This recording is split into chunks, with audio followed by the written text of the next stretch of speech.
السلام علیکم ورحمۃ اللہ وبرکاتہ۔ پس پردہ میں میں ہوں آپ کا میزبان SM عرفان طاہر۔ سامعین و ناظرین، جہاں ہم بات کرتے ہیں شخصیات کا تعارف، سنہری یادیں، حالات حاضرہ، مذہب اور بین المذاہب ہم آہنگی پر، آج ہم خصوصی نشست لے کر جو ہے آپ کی خدمت میں حاضر ہوئے ہیں۔ بڑی ہی خوبصورت شخصیت جو ہے وہ ہمارے اسٹوڈیو کی زینت بنے ہیں، ہمارے مہمان بنے ہیں۔ بلا تاخیر ان کے تعارف کی طرف بڑھتا ہوں۔ ہمارے ساتھ موجود ہیں سربراہ بلڈنگ کمیٹی منہاج القرآن انٹرنیشنل والسل فرحان صبا صاحب۔ میں جناب آپ کو ویلکم کرتا ہوں، خوش آمدید کہتا ہوں آج کے اس نشست کے اندر۔ فرحان صاحب، تھوڑا سا میں چاہوں گا کہ ہماری جو آڈینس ہے، جو دیکھنے سننے والے ہیں، ان کو اپنا بیک گراؤنڈ اور اپنا تعارف جو ہے وہ آپ کروا دیں، تو پھر ہم اس نشست کو جو ہے آگے لے کر چلتے ہیں۔ سب سے پہلے شکریہ عرفان طاہر صاحب، آپ نے مدعو کیا یہاں پر۔ بیک گراؤنڈ میرا یہ ہے کہ میرا تعلق پاکستان سے ہے، پاکستان کے شہر واکنڈ سے۔ آباء و اجداد کا تعلق جو ہے وہ قصور سے ہے۔ ہم لوگ جو ہے وہ واکنڈ میں میری ساری تعلیم ہوئی، شروع سے لے کے گریجویشن تک، اور گریجویشن کے بعد میں نے برطانیہ میں ایز اے اسٹوڈنٹ یہاں پر آیا۔ Derby university business information system میں نے کیا۔ اس کے بعد میں نے FTC لنڈن سے کوالیفیکیشن حاصل کی، اکاؤنٹس کی جاب کی۔ منہاج القرآن کو میں نے جوائن کیا 2004 اگست میں، اور بس یہ میرا سفر ہے منہاج القرآن کے ساتھ۔ اور منہاج القرآن کے ساتھ پھر میں ان کے منہاج القرآن میں نیشنل لیول پہ میں ممبرشپ سیکرٹری رہا ہوں پورے برطانیہ کا۔ اور 2004 میں ہی مجھے ممبرشپ سیکرٹری کی پوسٹ ملی تھی۔ اس وقت میں زونل لیول پہ تھا، مڈ لینڈ زون پہ، اور 2 سال کے بعد جو ہے وہ برطانیہ پورے کا جو ہے وہ ممبرشپ سیکرٹری بنا، اور 2014 تک جو ہے میں برطانیہ میں منہاج القرآن کا ممبرشپ سیکرٹری رہا ہوں۔ ماشاءاللہ، خوبصورت جو ہے یہ آپ کی جرنی۔ تو منہاج القرآن انٹرنیشنل کے ساتھ جو ہے وابستگی، اس کی تھوڑی سی ہمیں ابتدائی احوال بتائیے، کیسے آغاز ہوا، کیا مقاصد تھے، کیا اٹریکشن کیا بنی، کیسے جو ہے آپ نے جوائن کیا، وہ سفر تھوڑا سا ہمیں بیان۔ آپ کا سوال بہت دلچسپ ہے ماشاءاللہ، اور اس میں بہت کچھ لوگوں کو سیکھنے کا موقع ملے گا۔ صورتحال یہ ہے کہ یہ ڈاکٹر طاہر القادری صاحب ایک نامور شخصیت ہیں، اور مجھے یاد ہے کہ میرے دادا جان قبلہ اللہ تعالیٰ ان کو جنت میں جگہ عطا فرمائے، درجات بلند فرمائے، ہمارے گھر میں ٹی وی پر ایک پروگرام آیا کرتا تھا، فہم القرآن، تفہیم القرآن، اور وہ ڈاکٹر طاہر القادری صاحب کا جب پروگرام جمعے کے جمعے آتا تھا PTV پر، تو بڑے شوق سے سنتے تھے۔ ہم لوگ اس سے چھوٹے ہوتے تھے، وہ ہمیں بھی کہتے تھے کہ آئیں بیٹھیں اور اس کو سنیں، ہم سنتے تھے۔ اور ڈاکٹر صاحب کو ویسے بھی بہت سنا، لوگوں نے کئی دفعہ دعوت دی منہاج القرآن کو جوائن کرنے کی، پاکستان میں جب تھے، اور پاکستان میں ہماری بلڈنگ میں ہی منہاج القرآن کا پہلا اسکول کھلا تھا واکنڈ کے اندر، اور وہاں سے منہاج القرآن کا کچھ اور تعارف بھی ہوا۔ پھر اس کے بعد جب برطانیہ آیا تو یہاں پہ آ کے پتہ لگا کہ ڈاکٹر طاہر القادری صاحب کا خطاب ہے گمگوش شریف مسجد میں، یہ اگست 2004 کی بات ہے، اور ٹاپک کا عنوان تھا امام اعظم ابو حنیفہ امام فی الحدیث رضی اللہ تعالیٰ عنہ۔ تو اس پروگرام پہ جانے کا اتفاق ہوا، اس میں تھا اور میرے دیگر دوست احباب ہمارے ساتھ تھے، تو ہم سارے اسٹوڈنٹ ہی تھے، 6-7 لڑکے، ہم لوگ گئے۔ عشاء کے وقت پروگرام تھا، عشاء کی نماز آپ کو پتہ ہے اگست کے ماہ میں کافی دیر سے ہوتی ہے، تو پروگرام عشاء کی بات شروع ہوا، اور جب پروگرام شروع ہوا تو یہ میرا پہلا ڈاکٹر صاحب کا پروگرام تھا جس کو میں نے لائیو سنا، ڈاکٹر صاحب کی لائیو زیارت کی۔ تو علم کی تشنگی جو تھی وہ تو تھی، اور اکثر سوال و جواب، دین کے موضوع پر گفتگو، سیاسی موضوعات پر گفتگو چلتی رہتی تھی عوام الناس میں۔ تو صورتحال یہ ہے کہ ڈاکٹر طاہر القادری صاحب کو سننے کا اتفاق ہوا، تو بہت متاثر ہوئے، بہت انسپائرڈ ہوئے کہ کافی علمی گفتگو کی، اور بہت جو ہے بہت کچھ سیکھنے کا موقع ملا. حسن اتفاق یہ ہے کہ جب وہ گمگوشی مسجد میں پروگرام شروع ہوا اس وقت رات کے وقت وہاں پہ مسجد میں جب داخل ہوئے تو تل دھرنے کی جگہ نہیں تھی. تو اور گمگوشی مسجد آپ کو پتہ ہے ٹھیک ٹھاک بڑی مسجد ہے, ایک one of the main mosque in Birmingham. تو وہاں پر جب خطاب شروع ہوا تو ڈاکٹر صاحب نے فرمایا کہ یہ علمی نوعیت کا خطاب ہے اور یہ بیسیکلی علماء کرام کے لیے تھا. تو اور لیکن چونکہ عوام الناس ایک محبت رکھتی ہے اور ڈاکٹر صاحب کے علمی جو ان کا علمی معیار ہے, جس طرح وہ گفتگو فرماتے ہیں اس کو بڑے ذوق و شوق سے سنتے ہیں, تو بہت بھرا ہوا تھا, ہال کھچا کھچ بھرا ہوا تھا. ہم بھی گئے, کاپی پنسل لے کے گئے, پین وغیرہ, نوٹس بنائیں گے, لکھیں گے. ڈاکٹر صاحب خطاب فرما رہے ہیں, ہم لکھ رہے ہیں اور پتہ ہی نہیں لگا کہ فجر کا وقت قریب آ گیا. اذان فجر کا وقت ہوا تب پتہ لگا کہ خطاب جاری تھا, نہ وقت کا پتہ لگا اور نہ لکھنے کا پتہ لگا, لکھے جا رہے ہیں. فجر کے وجہ دیکھا, سر اٹھا کے گھما کے پیچھے دیکھا تو ہال اسی طرح فل تھا جیسے جب آغاز میں پروگرام کے آغاز میں تھا. تو بہت انسپائرڈ ہوئے. وہاں سے باہر نکلے تو منہاج القرآن کے ایک ساتھی ہیں ہمارے, اشتیاق صاحب لندن میں ہوتے ہیں, وہ ملے. تو اس وقت ان سے کوئی تعارف نہیں تھا, ایسی ایک عام بندے کی طرح ان سے ملاقات ہوئی. تو انہوں نے کہا کہ یہ آپ کو کیسا لگا پروگرام؟ ہم نے کہا جی بڑا زبردست لگا ہے, بہت اچھا لگا ہے, پہلی دفعہ سنا ہے ایک عالم دین کو اتنی گفتگو ہر اینگل سے ہر اعتبار سے کی ہے, اور بڑے دلائل کے ساتھ, بڑی تحقیق, بہت زیادہ جو ہے وہ مطالعہ ان کا وسیع ہے ماشاءاللہ. تو انہوں نے اس وقت ریفرنس دیا کہ آپ minhaj.org پہ جا کے ڈاکٹر صاحب کے خطابات لائیو بھی سن سکتے ہیں. تو وہ دن گیا, آج کا دن آیا. اس وقت ہم سارے جو دوست ہم ساتھ رہتے تھے, 6-7 ہم لڑکے تھے جو پاکستان سے اسٹوڈنٹ آئے ہوئے تھے, ہم کٹھے ہی رہتے تھے, کٹھے کوالیفیکیشن وغیرہ ورک سب کٹھے کر رہے تھے. تو ہم نے روٹین بنائی کہ دن میں 2 خطاب سننے ہیں ڈاکٹر صاحب کے, ایک صبح اور ایک شام, ایک فجر کے بعد اور ایک رات کو سونے سے پہلے. تو وہ ہماری ایسی گفتگو, وہ ایسی روٹین ہماری بنی کہ ہم سنتے خطابات, اور ہم نے چند ماہ کے اندر, ایک قلیل عرصے کے اندر بے تحاشا, اور ویکینڈ جو ہوتا تھا سیٹرڈے سنڈے, اس میں ہم 3 خطابات بعض کا ڈاکٹر صاحب کے سنتے. بڑا ہی مزہ آتا سننے کا. ایک جو ہے نا وہ ایک آپ یوں کہہ لیں کہ ایک نشہ کہہ لیں کہ بس یہ والا معاملہ تھا, اور ہم سب دوست احباب اسی میں سنتے. تو پھر وہاں سے ہمیں جو ہے ایک ہمارے اسکالر تھے منہاج القرآن کے, شیخ رمضان قادری صاحب, مانچسٹر سے آیا کرتے تھے ڈربی میں کلاس لینے ایوری وینسڈے. ان سے بھی تعارف ہوا, ان کی کلاسز بھی اٹینڈ کرنے کا موقع ملا. اسی طرح محترم اعجاز صدیقی صاحب جو کسی تعارف کے محتاج نہیں ہیں, ان کے ساتھ بہت اچھا اور بہت طویل وقت جو ہے نا میرا گزرا ہے. منہاج القرآن میں لانے میں ان کا بڑا کردار ہے. ممبرشپ لی ان کے ذریعے سے, پھر جو ہے ممبرشپ سیکرٹری بھی بنا, اور اعجاز صدیقی صاحب کے ساتھ پورے برطانیہ کا میں نے 2 مرتبہ دورہ کیا. ابتدائی احوال ہیں آپ کے یعنی جوائن کرنے کا منہاج القرآن انٹرنیشنل, تو حالانکہ اگر واقعات سے آپ کا تعلق ہے, پنڈی اسلام آباد کے اندر, پاکستان کے اندر بڑی نامور دینی اور مذہبی جو شخصیات ہیں, بڑے بڑے انفلوئنس رکھتے ہیں, بڑے یعنی لیڈرشپ موجود ہے. تو ڈاکٹر صاحب کو ہی آپ نے کیوں یعنی اپنا جو ہے وہ آئیڈیل بنایا, اور کس طرح ان کو فالو, کیا آپ نے جو ہے ایسا ڈفرنس کیا دیکھا دوسرے علماء مشائخ سے؟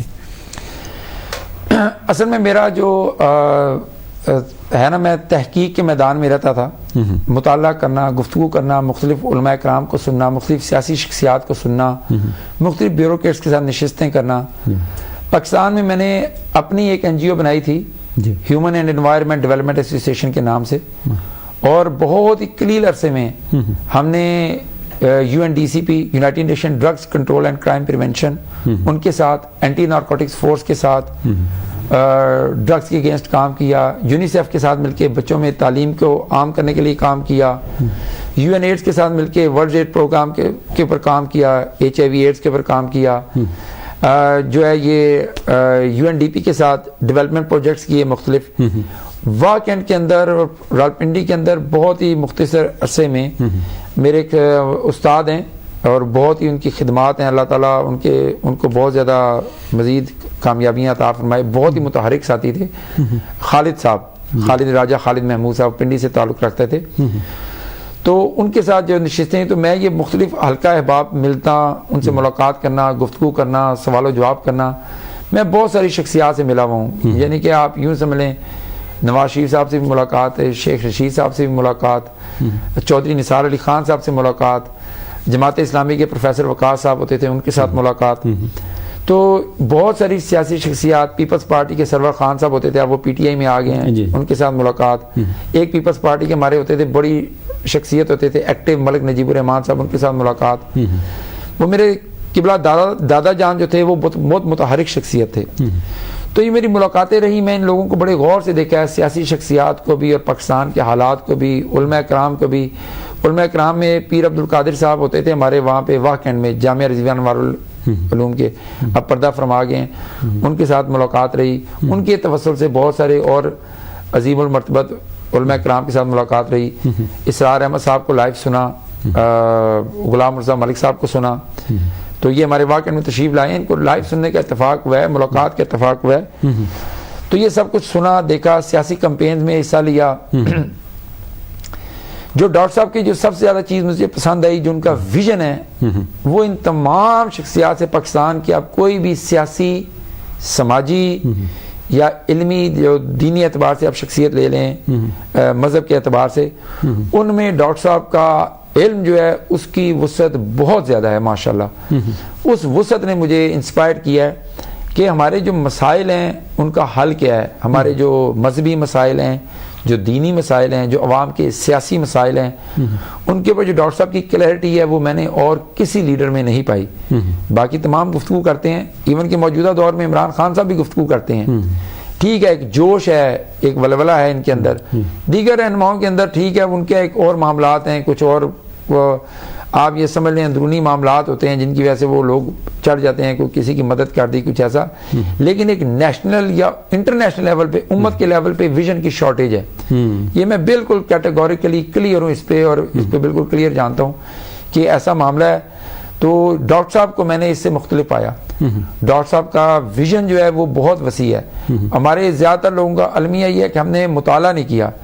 یعنی کہ ڈاکٹر صاحب کی کتب کا, اگر آپ سیاسی کتب کا مطالعہ کریں, دینی کتب کا مطالعہ کریں, جو انہوں نے ویژن دیا ہے, امت کا جو ویژن دیا ہے, امت کو جس طور پہ وہ دیکھنا چاہتے ہیں, غلبہ دین حق جس طرح وہ چاہتے ہیں, وہ بہت وسیع ہے. اور مجھے اس نے انسپائر کیا. وہی وجہ بنی میری منہاج قرآن جوائن کرنے کی.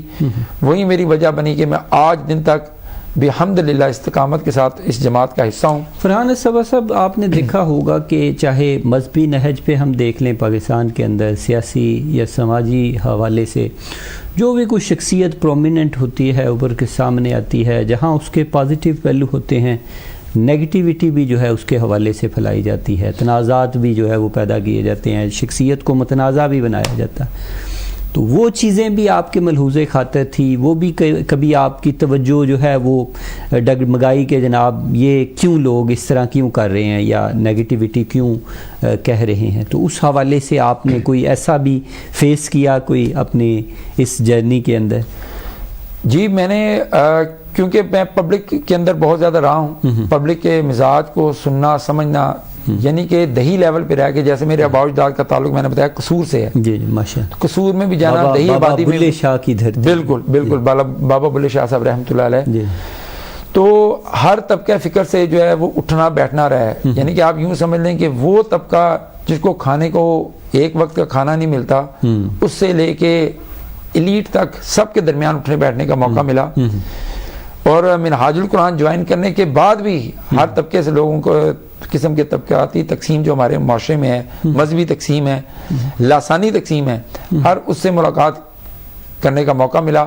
اور لوگوں کے اندر ایک پہچان ہے, اور لوگ سوال کرتے ہیں. لوگ بڑے جس طرح آپ نے کہا نا اختلافی قسم کے اور منفی قسم کے سوالات کرتے ہیں, تو ان کو جواب دیتے ہیں. اور بحمدللہ آج دن تک ایسا موقع نہیں ملا کہ کسی بھی شخصیت نے, کسی بھی شخص نے کوئی سوال کیا ہو, اور جو اعتراضی سوال ہوتا ہے ڈاکٹر صاحب کے حوالے سے, یا کوئی جو ہے وہ منہاج القرآن کے حوالے سے یا عوامی تنظیم کے حوالے سے یا پیٹ کے حوالے تو کبھی بھی ایسا نہیں ہوا کہ ان کو سیٹسفائی نہیں کیا. کیونکہ مسئلہ یہ ہوتا ہے کہ لوگوں نے یا تو ڈاکٹر طاہر القادری صاحب کا پورا بیان یا پوری کتاب کا مطالعہ نہیں کیا, جو مین مسئلہ ہے جس میں ہم لوگ مار کھاتے ہیں, اور دوسرا مسئلہ یہ ہوتا ہے کہ وہ سنی سنائی بات کو آگے لے کے چلنا. مثال کے طور پہ اگر لوگ سیاست کے اوپر ڈاکٹر صاحب کی ذات کے اوپر اعتراض کرنے پہ آتے ہیں تو اس میں بھی یہی چیز میں نے غور کی ہے کہ انہوں نے ان کی وہ پوری گفتگو سنی نہیں, ایک چھوٹا سا ٹکڑا نکالا, اس کے اوپر بحث شروع کرتے ہیں. جب ان کو بتایا جاتا ہے کہ یار یہ مسئلہ یہاں سے شروع ہوتا ہے, یہ مراحل ہیں اور ایسے یہ اس کا حل ہے, اس کے بعد کبھی کوئی بندہ کہتا ہے نہیں یار یہ واقعی آپ نے صحیح کہا.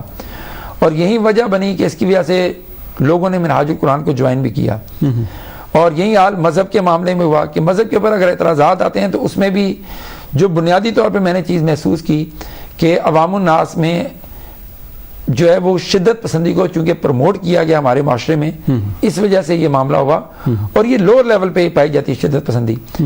علماء کرام میں دیوبند کے بھی کئی جید علماء کرام کے ساتھ ملاقات ہوئی ہے منہاج القرآن کی شمولیت اختیار کرنے کے بعد, اور صرف اتنا تعارف ہی کافی ہوتا ہے کہ جی میرا تعلق منہاج القرآن سے یا پاکستان عوامی تحریک سے. طارق جمیل صاحب کا اور ڈاکٹر طاہر القادری صاحب کا بہت اچھا ریلیشن ہے, وہ بھی ان کے ساتھ بھی ان کی بڑی بیٹھکس ہوتی ہیں اور وہ میڈیا پہ بھی آتی رہتی ہیں. یہ جو بات آپ نے کی ہے لو لیول پہ بھی ہوتا ہے, تھوڑا سا ظاہر ہے پکچرز کلیئر نہیں ہوتی, کنفیوژن کا بھی شکار ہوتے ہیں کچھ لوگ. ان کے اندر میں سمجھتا ہوں کہ زیادہ تر نالج کی کمی ہوتی ہے. ظاہر ہے شخصیت اگر آپ کسی شخصیت کے ساتھ بیٹھے نہیں, چلے نہیں, یا اس سے شناسا نہیں, تو پھر بھی آپ ایک اپنا سنی سنائی بات پہ جو ہے کان دھر لیتے ہیں اور اس پہ کریٹیسائز کرتے ہیں. لیکن اس میں کچھ چیزیں ایسی ہوتی ہیں کہ فروعی اختلافات ہو گئے یا فکری اختلافات ہو جاتا ہے یا فقہی طور پر کوئی اختلافات ہو, لیکن اس میں آپ نہیں سمجھتے کہ آپ اس چیز کی تائید کریں گے کہ وہ لیول ہوتا ہے ایک کہ عالم دین ہی اس کو اگر کاؤنٹر کرے تو وہ زیادہ مناسب ہے.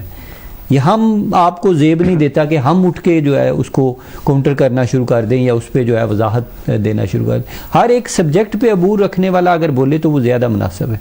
اصل میں یہ آپ کی بات ایک حد تک درست ہے, اس کو میں ایک اور جہت سے دیکھنا چاہوں گا اور اس کو بتانا چاہوں گا. ہوتا یہ ہے کہ ہمارے ہاں جو یہ بات درست ہے کہ جو سبجیکٹ اسپیشلسٹ ہے وہ خود بیان کرے. ہوتا یہی ہے کہ جو آپ نے ایک جملہ پہلے بولا کہ لوگ پڑھتے نہیں ہیں, مطالعہ نہیں کرتے, وہاں سے آ کے ہوتا ہے پھر سنی سنائی کو لے کے آگے چلنا. ہم جو بات کرتے ہیں, ہم ظاہری بات ہے ہم ڈاکٹر طاہر القادری صاحب کے لیول پہ جا کے بات نہیں کر سکتے, لیکن ہوتا یہ کہ جو عوام کی سطح ہوتی ہے اس میں عوام کی سطح پہ آ کے ان کو بتایا جاتا ہے کہ یہ اس بات کو, اس مسئلے کو ایسے بیان کیا گیا ہے, اور اس کو سننے کے بعد الحمدللہ لوگ جو ہیں اس کو تسلیم کرتے ہیں کہ اچھا ہمیں یہ نہیں پتا تھا. زیادہ تر یہی سننے کو آگے ملتا ہے. اور جیسے آپ نے ایک اور بات کہی مولانا طارق جمیل صاحب کے حوالے سے, یہ خالی ان کے حد تک کی بات نہیں ہے. میں آپ کو بتاتا ہوں کہ لاسٹ ایئر میں پاکستان جانے کا مجھے اتفاق ہوا, جانے کے ظاہری بات ہے میری پوری فیملی وہیں پہ ہے, خاندان سارا. تو پاکستان میں 5 ماہ رہا. ان 5 ماہ کے دوران میں مختلف شادی بیاہ, مختلف فوتگیوں پہ جانے کا اتفاق ہوا. وہاں پہ جاتے لوگ بتاتے ہیں ان کو جناب منہاج القرآن سے تعلق ہے. آپ یقین مانے چاہے کوئی دیوبند مکتبہ فکر سے تھا یا کوئی اہل تشیع مکتبہ فکر سے تھا, بہت ہی عزت اور احترام کے ساتھ پیش ہے.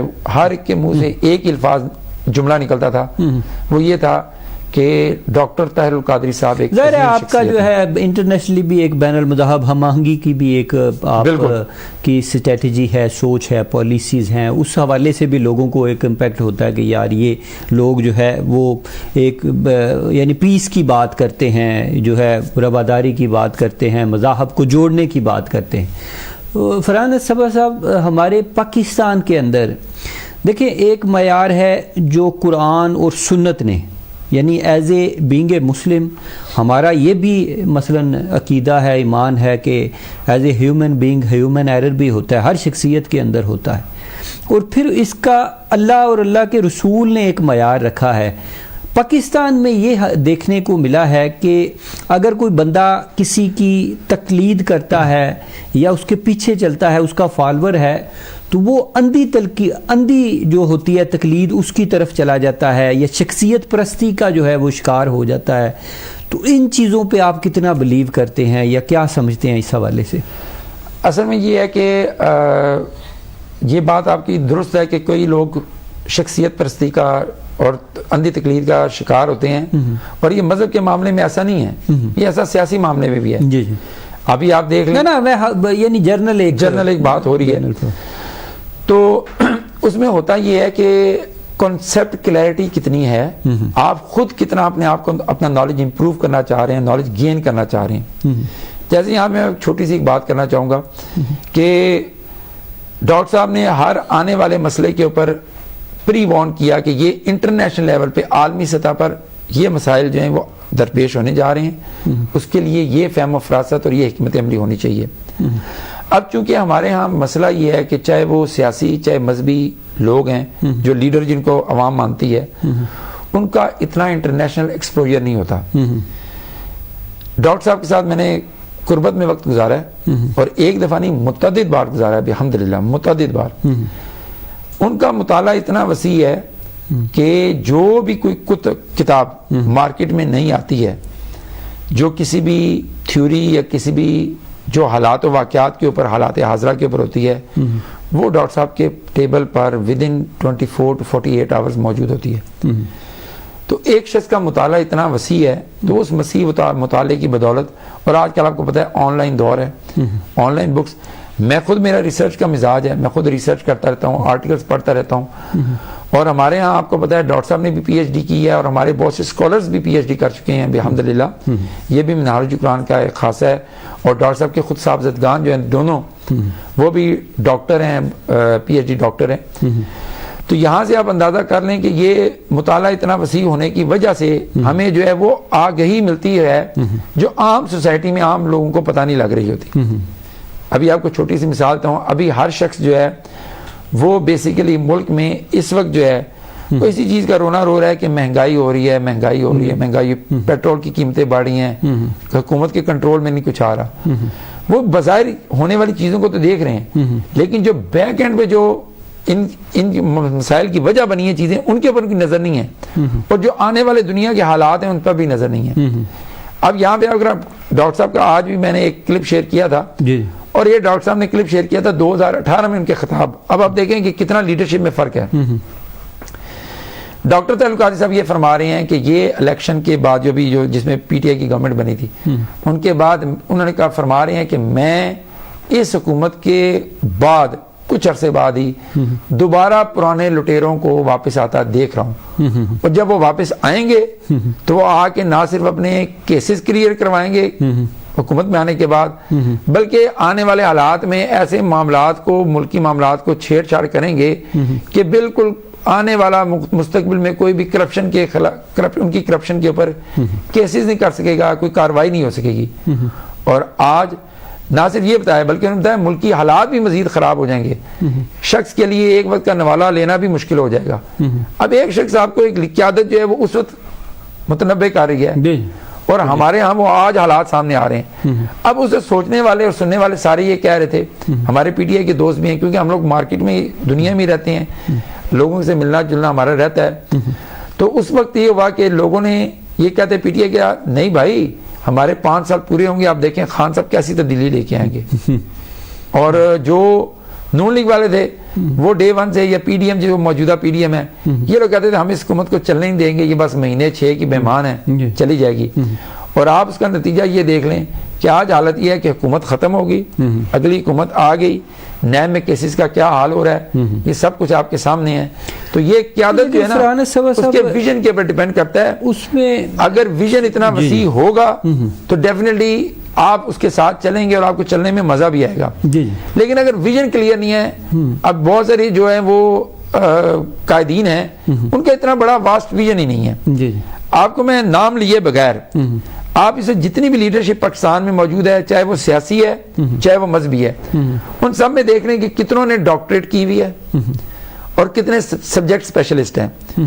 2013 سے قبل ڈاکٹر صاحب نے یہ بالکل چیلنج کیا تھا، وہ ہمارے دانش صاحب ہوتے تھے ARY TV پہ ان کے پروگرام میں، انہوں نے کہا جی آپ ہر ہیڈ آف پارٹی جو ہے پولیٹیکل پارٹی، اس کو یہاں پہ لائیو بٹھا لیں، اکنامکس کے اوپر، فورن افیئرس کے اوپر، ایجوکیشن کے اوپر، ہیلتھ کے اوپر، ان موضوعات پہ کہیں جی آپ اپنا ورکنگ لے کے آئیں کہ آپ ملک کو کیسے لے کے چلیں گے اور ہم اپنی لے کے آئیں گے. معذرت کے ساتھ دیکھیں پاکستان کے اندر ٹیلنٹ بھی موجود ہے ہر شعبہ زندگی کے اندر. مذہب کے اندر بات کریں, اگر سیاست کے بات کریں, سماجیات کے اوپر بات کریں, معیشت کے اوپر ان لوگوں کو جس طرح نظام کے حوالے سے ظاہر ہے آپ لوگوں کی بھی ایک پیٹ کی بھی جو ہے وہ تحریک رہی ہے, اس نظام کے تحت وہ آگے آتے ہی نہیں ہیں.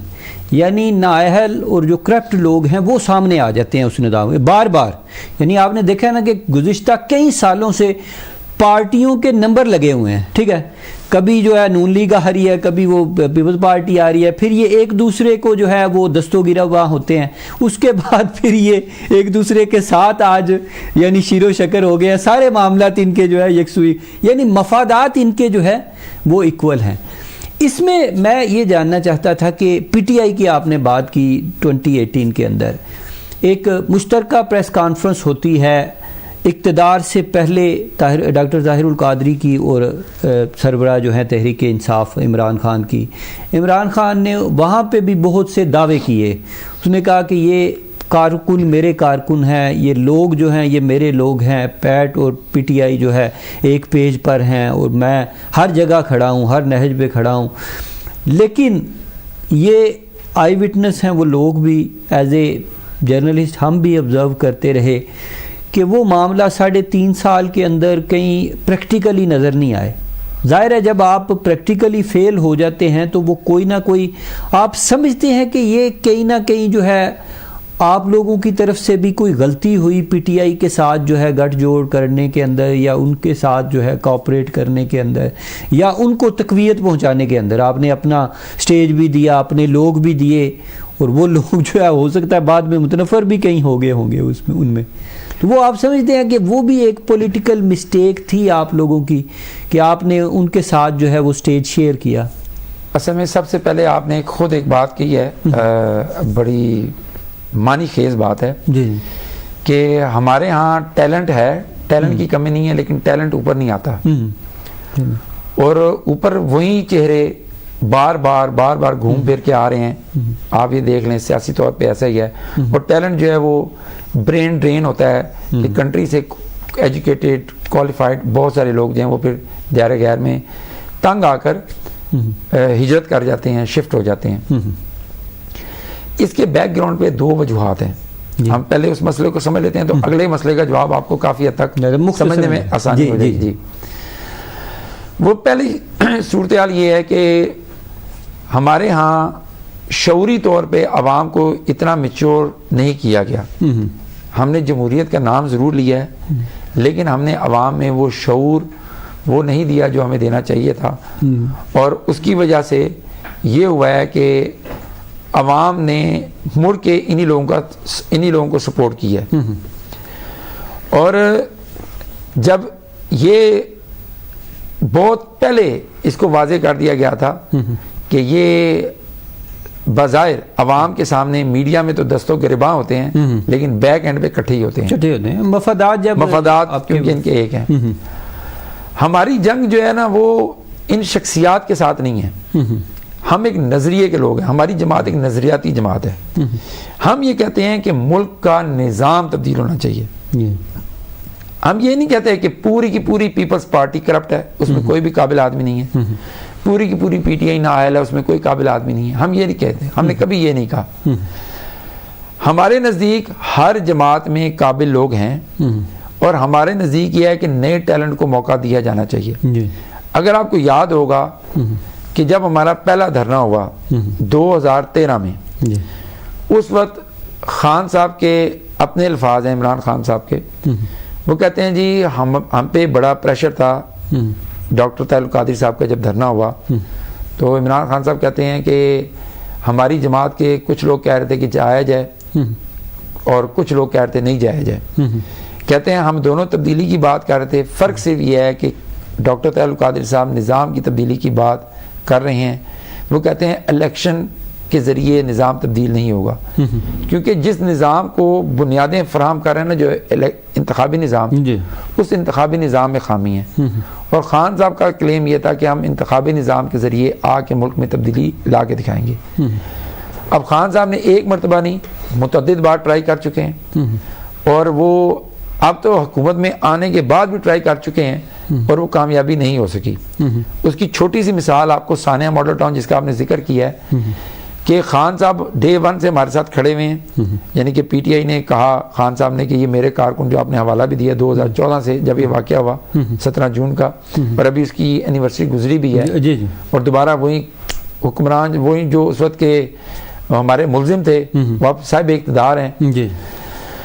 تو آپ یہ اندازہ کر لیں کہ خان صاحب نے اس وقت گورنمنٹ میں آنے کے بعد ایڈمنسٹریٹو طور پہ, کیونکہ اس کے 2 پہلو ہیں, ایک ہے جو لیگل پرسپیکٹو میں جو ہم سپریم کورٹ, ہائی کورٹ اور لوور کورٹ میں ہم لوگ گئے ہوئے ہیں, وہ ہمارے کیسز ہیں, اس میں علیحدہ ایک شغل چل رہا ہے, وہ آپ کو بتائیں گے. ہمارے ہاں سے کوئی غلطی نہیں ہوئی, غلطی چونکہ نظام کی ہے جس کو ہم بہت پہلے سے ڈاکٹر طاہر القادری صاحب 80 سے 88 سے کہتے آ رہے ہیں کہ نظام غلط ہے, نظام غلط ہے.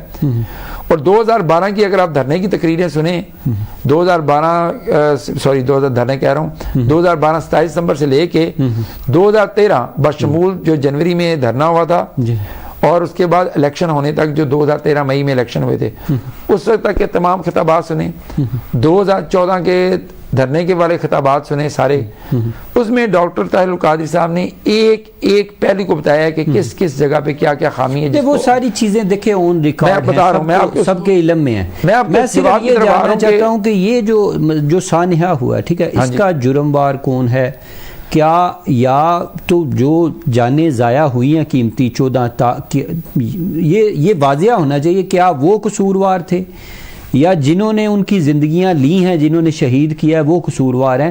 وہ دونوں چیزیں واضح نہیں ہیں فرحان صاحب, دونوں چیزیں واضح نہیں. میں اس طرف آتا ہوں آپ کے سوال کے پہلے, میں اس بات کو ذرا مکمل کر لوں جس سے 2 منٹ کا ٹائم دے. اب ہوا یہ ہے کہ یہ جو ہم لوگ کورٹ میں کیس لے کے گئے, ٹھیک ہے, پہلی تو بات یہ ہے کہ جو موجودہ حکمران ہے پی ڈی ایم, یہ اس وقت جو ہے یہ وزیر اعلیٰ پنجاب اور رانا ثناء اللہ, یہ سب کچھ وزیر قانون تھا, وزیر قانون رانا ثناء اللہ صاحب, یہ سارے اگر آپ ان کو دیکھیں کہ اس وقت یہ انہوں نے ہماری ایف آئی آر نہیں کٹنے دی. آپ اس چیز سے اندازہ لگا لیں کہ ہماری ایف آئی آر جو ہے اس کے لیے پہلے ہم تھانے میں متعدد بار گئے, انہوں نے ایف آئی آر نہیں کاٹی. اپنی مدیت میں سرکار نے کاٹ دی, ہمارے جو مظلوم تھے مظلومین کی نہیں کٹی گئی. ہم وہ لے کے گئے سیشن کورٹ میں, سیشن کورٹ نے ہمارے حق میں فیصلہ دیا کہ یہ ایف آئی آر کٹنی چاہیے, یہ ان کا رائٹ ہے. ہم وہ دوبارہ لے کے گئے, پھر ایف آئی آر نہیں کٹ لی, وہ ایف آئی آر نہیں کٹی. پھر اس کے بعد ہم ہائی کورٹ چلے گئے, لاہور ہائی کورٹ جو مشہور زمانہ Lahore high court, Lahore high court گئے, اس نے ہمارے حق میں فیصلہ دیا, پھر بھی ایف آئی آر نہیں کٹی. یعنی کہ آپ یہ اندازہ لگا لیں کہ اتنی مجبور, یعنی کہ ایک رائٹ ہے ہمارا بینگ اے پبلک, جو ہم لوگ وہاں پہ رہ رہے تھے, ان لوگوں کا رائٹ ہے عوام کا, اور ہماری ایف آئی آر نہیں کاٹی جا رہی. یہ کتنا بڑا ظلم ہے جس کو 56 میڈیا چینلز نے دکھایا ہے. اگر یہ میڈیا چینل کا بہت بڑا ہم پہ احسان ہے, میڈیا چینل لائیو دکھا رہے ہیں, اگر میڈیا چینل ان کی ذمہ داری ہے, ان کی ذمہ داری بھی ہے, ہم کے شکر گزار بھی ہیں. بڑا دیکھیں, میں سمجھتا ہوں انہوں نے ذمہ داری کو دیکھیں, اتنے خطرناک میں فائرنگ ہو رہی ہے, گولیاں چل رہی ہیں, شیلنگ ہو رہی ہیں, انہوں نے بڑا جس طرح اس کو دکھایا, اگر وہ نہ دکھاتے تو انہوں نے مدعا ہم پہ ہی ڈالنا تھا. اب اگر آپ اس کے بعد باقی نجوی کمیشن جب رپورٹ آئی ہے, اس رپورٹ میں ہم پریزنٹ نہیں ہوئے, اس کے باوجود مدعا ان پہ آیا ہے. نہیں, میں وہی دیکھیں, وہ ساری چیزیں آن ریکارڈ ہیں, ہر ایک اویئر ہے کہ نواز شریف صاحب کے اس میں جو ہے اسٹیٹمنٹ لیے گئے, شہباز شریف کے لیے گئے, رانا ثناء اللہ کے لیے گئے, یعنی 80 سے زائد جو ہے گواہان موجود ہیں, 200 یعنی ملزمان موجود ہیں. کسی ایک بندے پہ جو ہے فرد جرم عائد نہیں کیا گیا. فرحان صاحب, یہ مذاق نہیں ہے دنیا کے اندر. بالکل, 8 سال مکمل ہو گئے, اور یہ فرد لوگ سوچ رہے ہیں نا کہ یار یہ کیا چیز ہے. فرد جرم عائد کرنا کورٹ کا کام تھا. اب میں آپ کو بتاتا ہوں کہ ہمارا کورٹ میں کیسز چل رہے ہیں. آپ انسداد دہشت گردی عدالت میں گئے, ہائی کورٹ میں گئے, سپریم کورٹ میں گئے, سیشن کورٹ میں گئے, وہ تو آپ کو یعنی وہی کھلا رہے ہیں نا. ایسے ہی یہاں اوپر سے نیچے, نیچے سے اوپر, اوپر والے کہتے ہیں یار ادھر آ جائے, ادھر والے کہتے ہیں جی اوپر چلے جائیں. اس میں 2 باتیں بڑی اہم ہیں. یہ تو تماشا ایک ہو رہا ہے نا. 2 باتیں بڑی اہم ہیں. ایک بات تو یہ ہے کہ یہ جس نظام کی ہم تبدیلی کی بات کرتے ہیں, اس پہ سٹیمپ لگ رہی ہے کہ واقعی نظام معذور ہے, اس کو ختم ہونا چاہیے. مولا علی کا قول ہے کہ کفر کے ساتھ جو ہے معاشرہ چل سکتا ہے, عدل و انصاف کے بغیر معاشرہ نہیں چل سکتا. بالکل بے شک درست. تو جب جس ملک کی بیس کے اندر بنیاد کے اندر عدل نہیں ہوگا, انصاف نہیں ہوگا, کس طرح کیا ہم دعویٰ کر سکتے ہیں یا کیا کر. دیکھیں 14 جو لوگ ہیں وہ تو بے گناہ ہیں, یا تو ہونا وہ جرم وار ہوں یا انہوں نے کوئی سرزنش کی ہو, کوئی گناہ ایسا کیا ہو. اب میں آپ کو اس میں ایک چیز اور, اس کے باوجود اگر ان کو انصاف نہیں مل رہا تو اس کا مطلب ہے کہ کہیں نہ کہیں جو ہے وہ کمزوری ہے. اب میں بتاتا ہوں کمزوری کہاں پہ ہے. یہاں پہ آپ دیکھیں کہ 2018 میں جو ہے یہ جب چیف جسٹس ہوتے تھے محترم ثاقب نثار صاحب, وعدہ کیا تھا انہوں نے, وہ مختلف سپریم کورٹ کے جو ہوتے ہیں نا پروونشل آفیسز ہوتے ہیں, سندھ میں کراچی میں ہے, پنجاب لاہور میں ہے تو سپریم کورٹ کا بینچ جو ہے, وہاں پہ وہ آئے تو وہاں پہ بسمہ امجد جو شہید ہے ہماری تنزیلہ امجد, ان کی بیٹی ہے, اس نے ان کی گاڑی کو روکا, وہ آئے, انہوں نے کہا جی ہمارے انصاف نہیں مل رہا, 4 سال گزر گئے جی, سارا وہ ریکارڈ ہے. بالکل. تو اس وقت انہیں سر پہ ہاتھ رکھ کے کہا کہ بیٹا آپ پڑھو جا آگے, تعلیم پر توجہ دیں, یہ ہم پہ چھوڑ دیں, میں وعدہ کرتا ہوں کہ ہوگا. تو یہ دیکھیں نا, یہ ایک مذاق ہے نا, یہ چیزیں میں وہی کہہ رہا ہوں کہ ثاقب نثار صاحب بھی چلے گئے, ایسے ہی ہے. اب ان کے جو پیش رو ہیں یا ان کے بعد آنے والے ہیں, ان کو چاہیے تھا نا کہ اس پہ سٹینڈ کرتے. ایک چیف جسٹس تھا یعنی سپریم کورٹ آف پاکستان. میں آپ کو ذرا اس کے نظام کے اوپر لے جاتا ہوں کہ کیا ہو کیا رہا ہے. وہاں پہ وعدہ کیا گیا, سپریم کورٹ میں اس کی ہیئرنگ لگی, شیخ الاسلام ڈاکٹر محمد طاہر القادری صاحب خود پیش ہوئے سپریم کورٹ. جی وہ اجازت دی سپریم کورٹ, بالکل سپریم کورٹ نے اجازت دی, اور سپریم کورٹ کے جج صاحبان میں انہوں نے کہا کہ ڈاکٹر صاحب آپ کو تو دنیا کئی گھنٹے سنتی ہے اور ہم بھی سنیں گے, اور ہم بھی مطلب کہ آپ کے چاہنے والوں میں سے ہیں. انہوں نے سنا, ڈاکٹر صاحب نے جب دلائل مکمل کیے تو انہوں نے کہا ثاقب نثار صاحب نے کہ جناب ان کی تو سنوائی نہیں ہوئی, تو اس کا مطلب ہے کہ دے آر رائٹ کہ جے آئی ٹی بننی چاہیے. اب آپ یہ دیکھیں کہ سپریم کورٹ کہہ رہی ہے جے آئی ٹی بننی چاہیے, گورنمنٹ ایگری ہو رہی ہے کہ جے آئی ٹی بننی چاہیے, جے آئی ٹی بن جاتی ہے, جے آئی ٹی کا کام جو ہے وہ 90% کمپلیٹ ہو جاتا ہے, یعنی کہ 286 پیپل 286 لوگوں کی شہادتیں اور گواہیاں, اور وہ پورا یہ جتنا آپ کا یہ میز ہے اس سے زیادہ پلندہ جو ان کو ریکارڈ پرووائڈ کیا گیا, فزیکل ایویڈنسز سارا کچھ ہو جاتا ہے, ویڈیو فوٹیج موجود ہے کیمروں میں, دیکھیں نا جی ننگی آنکھ سے ہر بندے نے دیکھ لیا. ہاں جی, وہ جے آئی ٹی کا ریکارڈ دیا جاتا ہے, اور جے آئی ٹی ریکارڈ جب 90% کام ہو جاتا ہے تو لاہور ہائی کورٹ جو ہے اس پہ جا کے اسٹے آرڈر لے لیا جاتا ہے. اب لاہور ہائی کورٹ سے اسٹے آرڈر لیے ہوئے 2.5 سال سے اوپر کا عرصہ گزر گیا ہے, اور سپریم کورٹ پر ہم دوبارہ گئے, جناب لاہور ہائی کورٹ آپ کے آرڈر پہ کیسے وہ. اچھا, اختتامی جو ہے 5 منٹ ہمارے پاس باقی ہیں. فرحان صاحب میں یہ جاننا چاہتا ہوں کہ کیا جو آپ کی تنظیم کا, آپ کی قیادت کا جو انیشیٹو تھا انصاف کو اپنانا اور احتجاج کو چھوڑنا, کیا وہ درست قدم رہا کہ احتجاج کی طرف دوبارہ آپ کو جانا پڑے گا؟ کیا ہوگا اس کا؟ ہمیں تو یہ لگ رہا ہے کہ احتجاج کے بغیر پاکستان میں آپ کو کچھ بھی نہیں ملتا. پہلی ایف آئی آر دھرنے دیا, جب تک اسلام آباد جا کے دھرنا نہیں دیا اور اس وقت کے army chief general Raheel Sharif صاحب انوالو نہیں ہوئے, ہماری ایف آئی آر نہیں کٹ سکی. جب تک چیف جسٹس کی گاڑی کے سامنے احتجاج نہیں کیا, اس نے بلایا نہیں سپریم کورٹ میں, تب تک ہماری جے آئی ٹی نہیں بن سکی. اب جو ہماری وہ نہیں ہو رہی, انہوں نے ہمیں تو وعدہ کر دیا, ہم اپنے وعدے پہ قائم ہیں, ہم نے لا اینڈ آرڈر کو خراب نہیں کر رہے. آپ دیکھیں کہ آج کوئی بھی قوم دھرنا یا کوئی احتجاج کرنے لگتی ہے جلسہ, وہ توڑ پھوڑ کرتی ہے. ہمارا ریکارڈ صاف ہے, بالکل کلین. نہیں, آپ کے پاس دیکھیں اسٹریٹ پاور ہے, آپ کے پاس موبلائزیشن ہے پیپلز کے حوالے سے, تو پھر آپ کیوں نہیں وہ کیوں یعنی ایک سال کے بعد یہ سلسلہ تر و تازہ ہو جاتا ہے, سال جو ہے وہ سکون. نہیں, ہم سکون سے نہیں بیٹھے ہوئے. جب عدالتوں میں دیکھیں, جب عدالتوں میں کیس چل رہا ہے, اسی عدالت سے ہم نے انصاف لینا ہے. نہیں, وہ مل ہی نہیں رہا.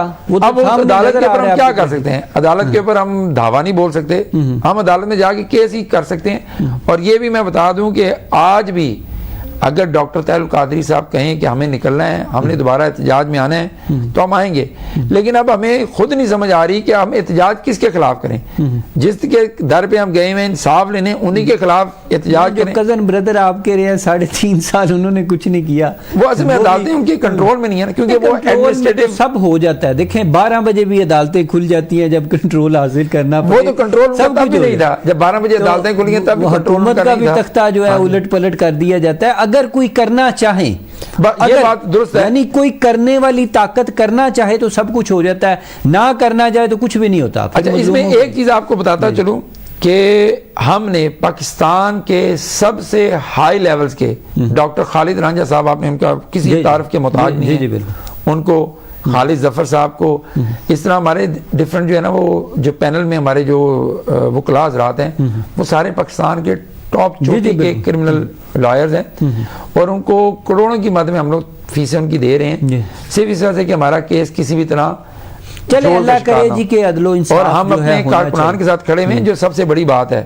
آج دن تک پاکستان کی تاریخ میں کوئی جماعت، کوئی قیادت اپنے کارکنان کے ساتھ ایسے نہیں کھڑی ہوئی گی جیسے ہماری قیادت اور ہماری تحریک کھڑی ہوئی ہے۔ ایک لمحہ فکریہ ضرور ہے، اب دیکھیں نا 2014 سے لے کے 8 سال تک جو ہے یہ پینڈنگ ہے، یہ بالکل پینڈنگ ہے، اور 2014 سے لے کے آج دن تک ایک جو ہے وہ جو خاندان جو متاثرین ہیں ان کو ہم ان کے روٹی، کپڑا، مکان، تعلیم، ان کو بڑی بڑی آفریں کیے گئے، ان کو بڑے بڑے پیسے جو ہے وہ دیے گئے، ان کو بڑا بڑا تھریٹ بھی کیا گیا، اس کے باوجود جو ہے وہ بھی سیسا پلائی ہوئی دیوار کی طرح کھڑے ہیں۔ ویژن کی کلیئرٹی کی بات ہے۔ اچھا فرحان صاحب اختتامی طور پہ، کیونکہ دیکھیں ڈاکٹر صاحب کی بھی ایک بہت بڑی شخصیت ہے، یہاں پر ہمارے بڑے مسائل ہیں، یہاں پر نیو جنریشن جو ہے وہ بیرا روی گمراہی کا شکار ہو رہی ہے، زیادہ تر لوگ جو ہے وہ دین اسلام سے بھی جو ہے وہ متنفر ہو رہے ہیں، اس کے باوجود پھر یہاں پر اتحاد البین المسلمین کی بات کی جاتی ہے، لیکن ایک عید کا چاند ہمیں نظر نہیں آتا۔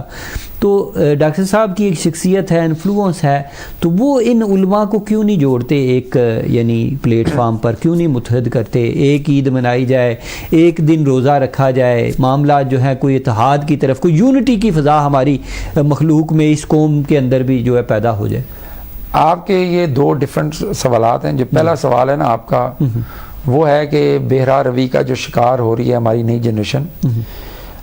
منہاج القرآن آپ کو پتہ ہے علم کے اوپر ہمارا بہت زیادہ زور ہے، جی جی، اور بالحمدللہ پیس ایجوکیشن آپ بالکل، وغیرہ بھی، اور ہمارا اس میں جو ہے منہاج کالج مانچسٹر میں ہمارا ایک کالج ہے، وہاں سے تو بچے فارغ ہو کے علماء کرام بن بھی چکے ہیں جنہوں نے ڈوئل کوالیفیکیشن لی ہے، یعنی کہ اس ملک سے ڈگری بھی کی ہے اور ڈگری کے ساتھ ساتھ انہوں نے عالم کورس بھی کیا ہے، انگلش سپیکنگ امام ہم پروڈیوس کر رہے ہیں۔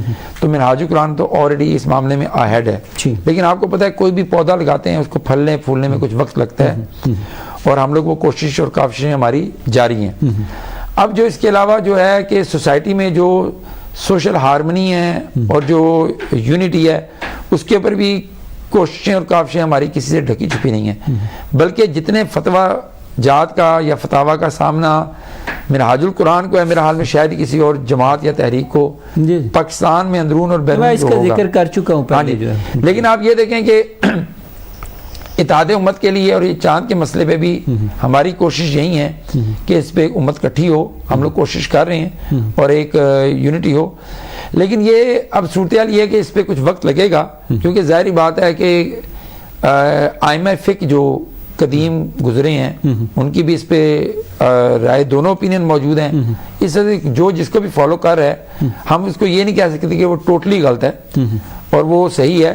باقی اتحاد امت بہت شکریہ فرحان صاحب، ہمارا وقت کا اختتام ہوتا ہے۔ سامعین و ناظرین، ہم جو ہے شخصیات کے حوالے سے مختلف جو ہے پہلوؤں پر، مذہبی حوالے سے، سماجی حوالے سے، معاشی حوالے سے، اصلاحی حوالے سے جو ہے وہ شخصیات کا تعارف لے کر بھی آپ کی خدمت میں حاضر ہوتے ہیں، حالات حاضرہ پہ بات کرتے ہیں، پھر سنہری یادیں جو ہے جو بیتے ہوئے لمحات ہیں ان پہ بھی بات کرتے ہیں، زندگی کے جو نشیب و فراز ہے وہ بھی آپ کے سامنے لاتے ہیں۔ تو آپ کے سامنے، آپ کے گرد و نواح کے اندر بھی کوئی شخصیت، کوئی کلیدی کردار ادا کرنے والی نمایاں شخصیت ہو، آپ ان کو ریکمینڈ کر سکتے ہیں، ہمارے پروگرام کے اندر جو ہے ان کو ریفر کر سکتے ہیں۔ ہمارا پروگرام جو ہے ZMC TV پر جو ہے پس پردہ یہ دیکھتے رہیے گا، ہمیں اپنے فیڈ بیک سے آگاہ کیجیے گا، اپنے میزبان SM عرفان طاہر کو۔ اب تک کے لیے اجازت دیجیے، اللہ نگہبان۔